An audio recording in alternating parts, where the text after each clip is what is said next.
kondisi ini tuh juga diperparah lagi sama waktu itu ada namanya kayak sentimen anti Cina tuh. Jadi udah dari Wah. dulu nih nggak akur sama Cina dari dulu. Nggak sekarang. Bahaya. Wah, bahaya. Bahaya ini, bahaya.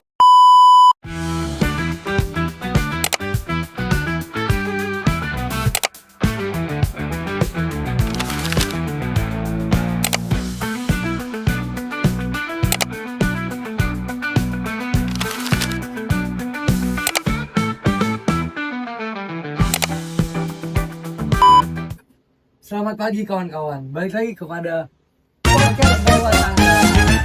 Hari ini kita akan menjelaskan. Gak usah itu.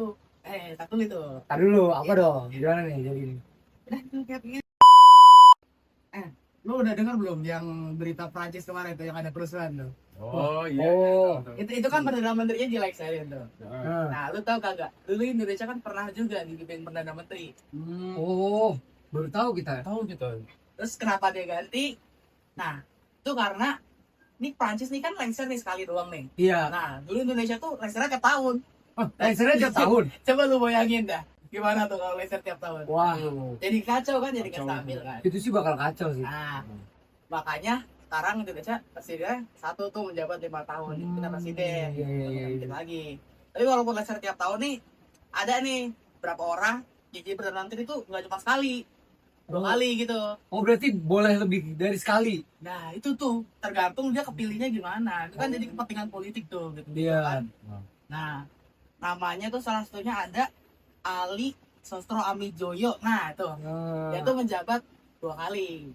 Kalau lu udah pernah denger konferensi Asia Afrika tuh, nah itu kerjanya dia juga tuh. Oh, itu kerjanya dia. Nah yang di Bandung tuh Iya. yang ada apa gambar gobe gitu. Globe, iya, yang yang sebelah. ada banyak bendera-bendera kan. Iya yang Ah. itu terowongan sebelah Iya. nanti Bandung bukan hanya. Nah Itu tuh, gue pernah ke situ. Nah, sebenarnya itu kan ada beberapa, itu monumen Asia Afrika tuh. Iya. Asia Afrika tuh konferensi itu tuh apa bikinannya dia pas Oh, dia menjabat pertama kali. Terus habis itu dia kan runtuh, bukan runtuh apa ya? Dilengser kayak lengser lah kan dia tahu lengser tuh. Nah, habis itu dia menjabat lagi. oh, penjabat lagi dia abis lengser. Udah lengser terus ganti orang dulu. Hmm. Habis itu orang menjabat lagi dia tuh gara-gara tadi pilihan partai. Bentar ini, makan dulu ya. Ayo, Makan dulu ya. ambil. Laper ini, laper. Tapi itu kenapa bisa kepilih lagi tuh? Jadi gini, zaman itu tuh udah mirip-mirip kayak sekarang. Partainya tuh nggak cuma satu tuh. Sekarang kan partai besar tuh kayak PDI, terus ada partai Prabowo apa namanya? Oh, Golkar. Nah, Golkar gitu Iya, lah ya. iya. Jadi zaman dulu tuh, zaman itu udah ada partai-partai juga kayak PNI sama Masyumi itu. Nah, partai yang dipimpin sama si Ali ini, Hmm.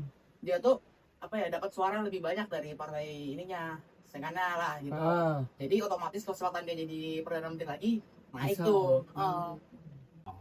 Waktu pertama kali dia jabat kan dia buat konferensi Asia Afrika. Nah, betul. Nah, untuk yang kedua kalinya dia ngapain nih? Apakah cuma ngejabat doang, nggak ngapa-ngapain? Ya, enggak dong, enggak ada. Maksudnya kali dia menjabat doang, Pak, jadi lagi kan. Jadi, salah satu kebijakan apa ya? Kebijakan langkah yang cukup besar yang dia ambil pas menjabat kedua kalinya itu ada dia tuh ngebatalin perjanjian KMB, Konferensi Meja Bundar oh tuh. dia nggak tahu ini. Ya, sama Belanda. Karena dinilai ini merugikan. Jadi, waktu itu kan hasil KMB itu Belanda mengakui Indonesia tuh, mengakui kedaulatan Indonesia. Tapi sih nggak itu doang, dia tuh mengakui, tapi Indonesia harus bayar utang, harus bayar utangnya. Nah, Gak adil dong. nah, makanya, jadi dia membatalkan itu hasilnya, biar Indonesia nggak perlu bayar utangnya. Terus waktu itu juga, Irian Barat tuh apa tuh sekarang tuh? Papua. Iya. Papua ya. Iya. Nah, itu tuh masih sengketa tuh. Jadi pas dibatalin Irian Barat tuh biar kayak masuk lah, bergabung ke Indonesia gitu. Oh. Oke, tadi kan katanya tiap tahun lengser nih perdana menterinya. Nah, Iya tuh, yang betul. ini lengsernya kenapa tuh? Jadi gini nih, kayak yang tadi gue bilang di awal tuh, kepentingan politik ya.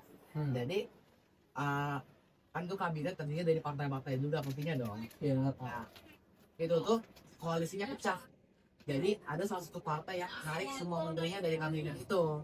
Nah, terus kondisi ini tuh juga diperparah lagi sama waktu itu ada namanya kayak sentimen anti Cina tuh. Jadi udah dari Wah. dulu nih, nggak akur sama Cina dari dulu. Nggak salah. Bahaya. Wah, bahaya. Bahaya ini, bahaya. Aduh. Jadi kayak masyarakat pribumi itu iri lah, singkatnya kayak iri sama orang-orang Tionghoa, orang-orang Cina yang ekonominya lebih stabil gitu. Ini juga ada hubungannya sama perusahaan-perusahaan Belanda nantinya lah. Tapi ada istilah namanya tuh Alibaba.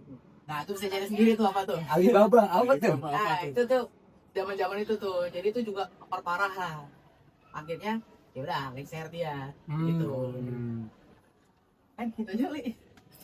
Gitu aja podcast bawah tangga dari kami. Nggak bisa. Assalamualaikum warahmatullahi wabarakatuh. Kalau kita simpulkan dari pembahasan tadi, Kabinet Alias Sastroamidjojo II bisa terbentuk lagi karena PNI menang dalam pemilu 1955 dan reputasi Ali yang bagus lewat konferensi Asia Afrika. Programnya keren, mulai dari pembatalan KMB, perjuangan Irian Barat, sampai perbaikan ekonomi.